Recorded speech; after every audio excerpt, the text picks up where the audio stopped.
Hi guys, this is Lily B and today we are going to review Victoria's Secret Cashmere Collection. Meron ako dito mga biniling decants and this is from Aromas de Sonia. Yung link ng Shopee niya ilalagay ko na lang sa description box.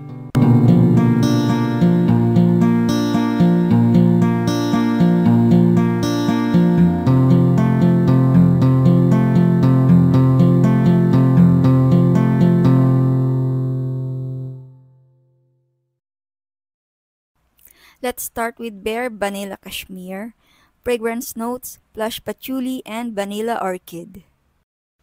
Wow, smells so nice. Maamoy mo pa rin yung classic Bare Vanilla. This is fresh gourmand scent. Yung patchouli note is not that strong. This is more like fresh and mild floral with of course, with the scent of the classic Bare Vanilla. It is clean, soft, and addicting. May parang menthol siya pagtagal pero very light lang. Para siyang toned down na Bare Vanilla La Creme kung naamoy nyo na si La Creme.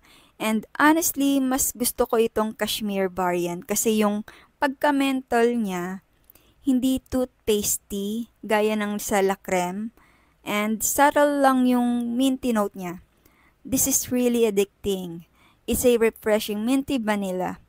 Kung nahihirapan na kayong maghanap ng Bare Vanilla Frosted or La Creme, or kung meron man sobrang mahal na, etong Cashmere variant can be a good alternative. Next is Pure Seduction Cashmere, fragrance notes, whipped meringue, and decadent berries. This is like classic Pure Seduction but less sweet and more on soft floral. Mild and feminine, parang di makabasag pinggan. And ang hinhin ng amoy niya, parang amoy lips candy with touch of floral. Ang sarap niyang amoy-amoyin. Habang tumatagal, pagaling ng paggawa ng mga flankers. Sakto lang yung sweetness niya. Yung whipped meringue na note, yun yung nagbibigay ng creaminess sa kanya. This is more on the berry note, tapos may touch of floral. Yun yung nagustuhan ko sa kanya. Ang ganda ng blending ng sweet notes and floral note, although wala naman sa kanyang naka-indicate na floral note. But overall, I love the scent. Mild, sweet, and floral. Next is Love Spell Cashmere, fragrance notes, rich nectarine, and fluffy marshmallow. This is a fresh, sweet, floral scent.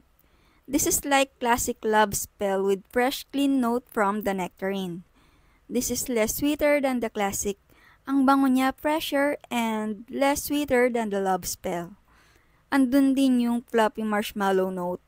Yun yung very subtle na vanilla scent. Smells so pretty. Soft floral lang siya. Ang hinhin ng amoy.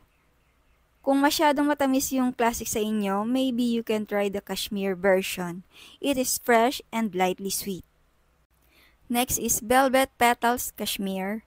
Fragrance notes, toasted sugar, and blonde woods. This is sweet, powdery, woody, floral. It's like classic velvet petals na may woody notes. The scent is sophisticated, very classy. For me, this type of scent is appropriate to young adults and older. Especially yung mga nagwo-work sa mga air-conditioned offices. This really smells sophisticated and classy. Mild scent lang siya, sakto lang yung sweetness niya.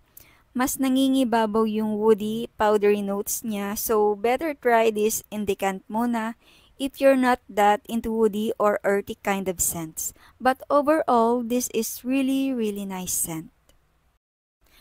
For me, the Cashmere collection is a must-have.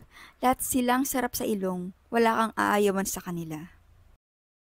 At yan guys ang ating review para sa Cashmere collection ng Victoria's Secret and hope you guys enjoyed this video and please don't forget to like, share, and subscribe. Thank you for watching!